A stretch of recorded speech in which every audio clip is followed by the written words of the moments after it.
Menteri Rang Bajong ke Sorkar Jelau Conrad Sangma hakini ki arsngi kata ha ka arpo hendreu bat ka arpo nyau tarik ubenai risau arjar arpo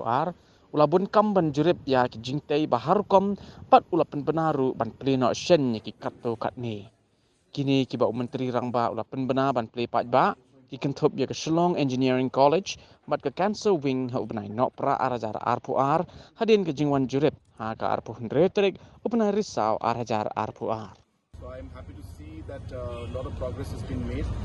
and we are hopeful that by the end of the month or by the first week of December, the entire civil work that is required to make this functional will be complete. Of course, the new equipments will take some more time to come because it's being done through a different process. But in the meantime, at least the facilities, other facilities, the different wards for female and male wards and the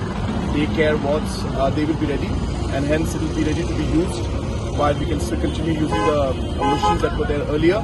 till the new machines come. So we're happy to see that it's progressing fast, and we should be able to make it fully 100% functional by the first week or second week of December.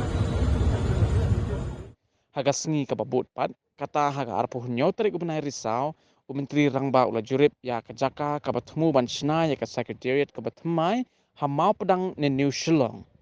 Haga ni jing jurip le dan langru Menteri Penroisor umas nyau balang dhar matki officer Rangba jong ke Sorkar jela.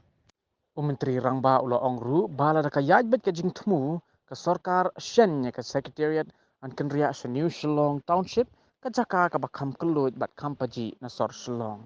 Susu Menteri hakani kejuk ke seni ulah jurip ru ya ke Shillong International Center for Performing Arts and Culture kabadan hamau kasiang New Shillong Township.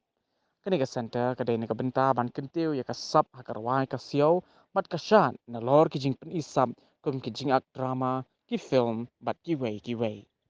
Kani ke project kadai ke balabai pisar ke Ministry of Development of North Eastern Region Government of India bat ke Ministry of Tribal Affairs Government of India.